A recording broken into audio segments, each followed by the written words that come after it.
Hello, Internet. In June of 2019, the Catholic Church put out a booklet called Male and Female, He Created Them. Historically, the Church's stance on the LGBT community has not exactly been a ray of sunshine, coming out firmly against transgender, bisexual, gay, lesbian, etc. This booklet obviously mostly focuses on gender. Now it is meant to foster dialogue and give guidance about how to approach this sensitive topic. Having read the booklet, they actually got quite a bit right.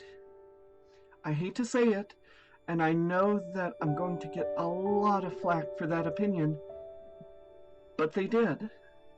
For instance, sexual differentiation is not determined by society, but by biological and natural fact.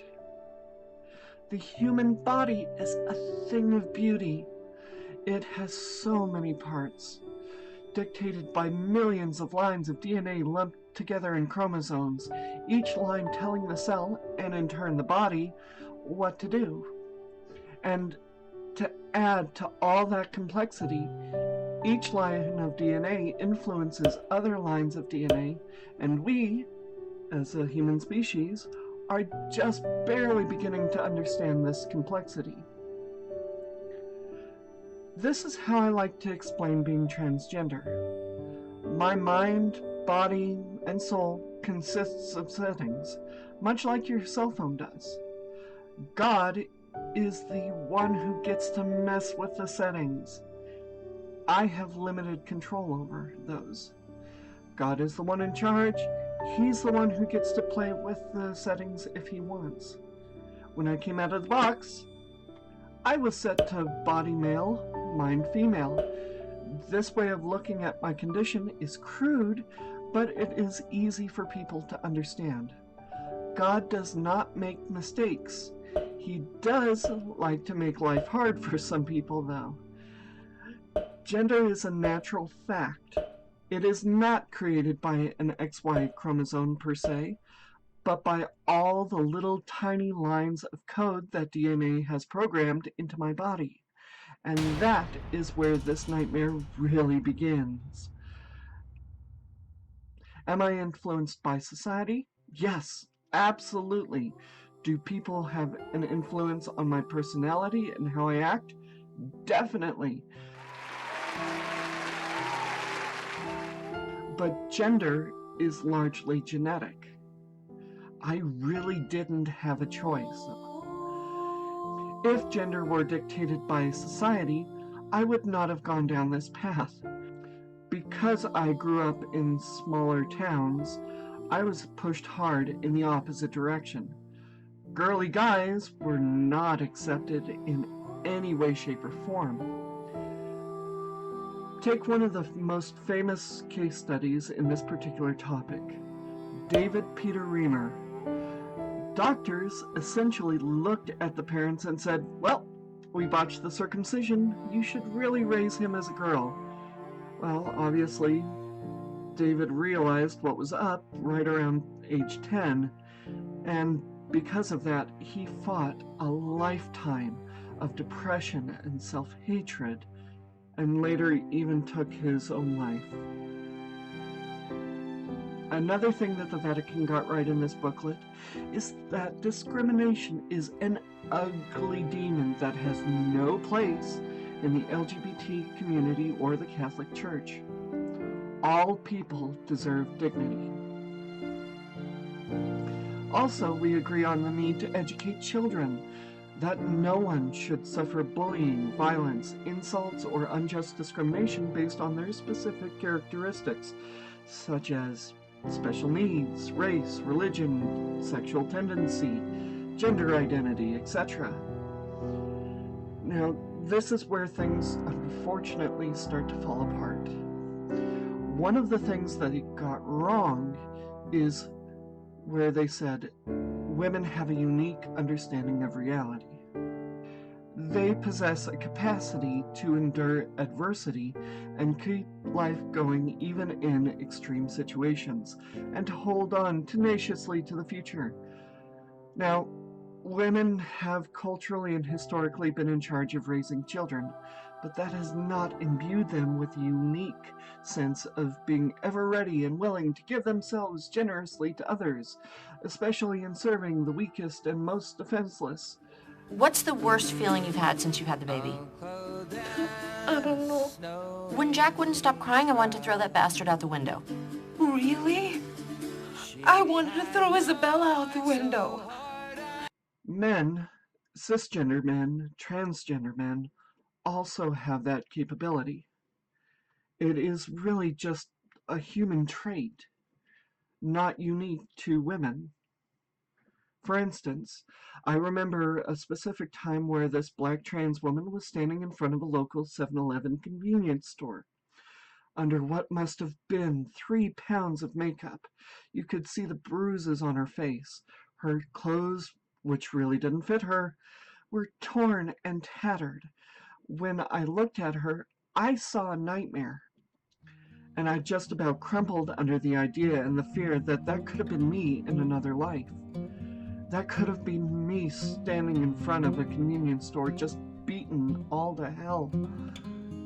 Now my fiance, on the other hand, he saw a chance to help, even just a little. He saw a chance to buy her a drink and make sure that she was okay. That memory, and the memory of all the other times he's reached out and helped others, will be with me forever. And I love him for that.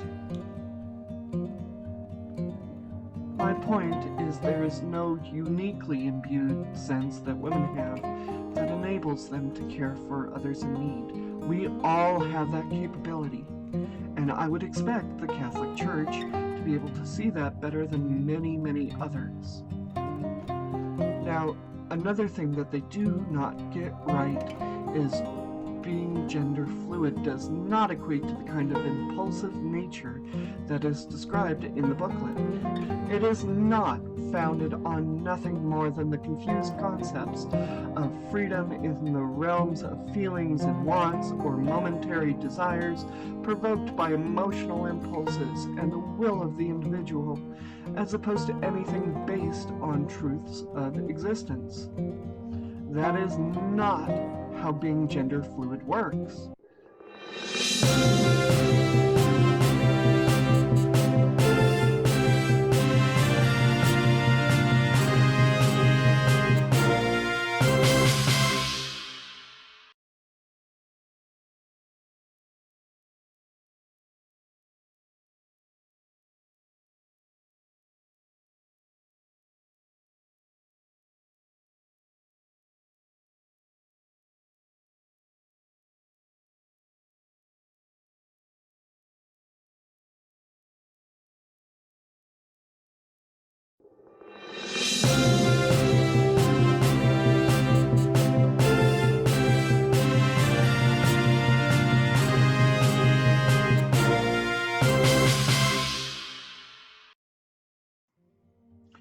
And we're back.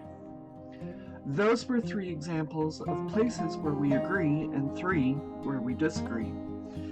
The rest of the booklet goes on to describe how the Catholic Church thinks people, teachers, parents, and really anyone should really go about reasoning and proposing different parts of gender theory. It goes on to say that we can disagree, but still have a sense of respect for others.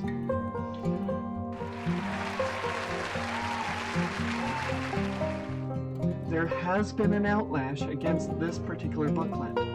I read one article in the USA Today that said, by ignoring new scientific understandings of gender identity and by refusing to engage in dialogue with LGBT people about their lived experiences of self-understanding and faith, the Vatican remains in the Dark Ages, promoting a false teaching that relies on myth, rumor, and falsehoods. Now, that was written by Francis Bernardo, the executive director of New Ways Ministry, an advocacy group for LGBTQ Catholics. In another article by the National Catholic Reporter, New Ways Ministry goes on, to call it a harmful tool that will be used to oppress and harm not only transgender people, but lesbian, gay, and bisexual people too. The booklet has a lot of things wrong with it, but the basic idea behind the booklet is good.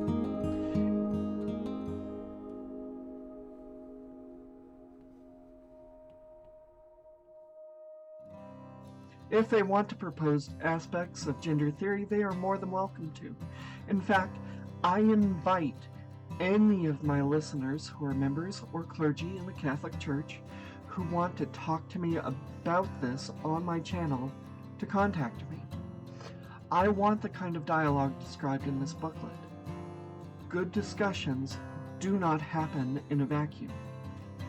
You might have good ideas, or maybe not, but we are still members of the same human race, whether we are Catholics or part of the LGBT crowd.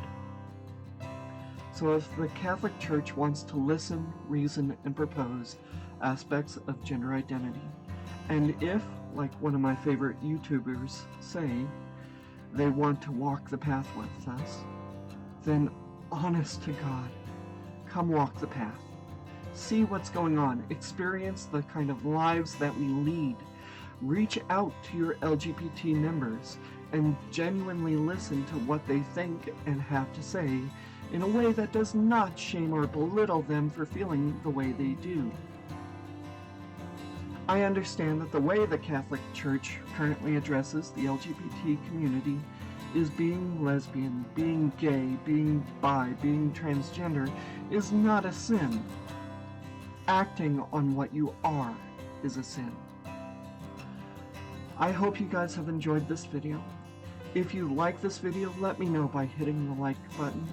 If you want me to do more, press the subscribe button with a little bell notification. This video took longer for me to put together. YouTube is continually messing with the algorithm, and subscribers are how I know it is safe to do longer form videos. I'm currently in the process of putting together merchandise. Once I have it ready, I will definitely advertise, and I will definitely let you know exactly where to find it. That being said, I love you all. Whether you are transgender, Catholic, straight, gay, or something else, whether you are black, white, or purple, I love you all. Be safe, and no more.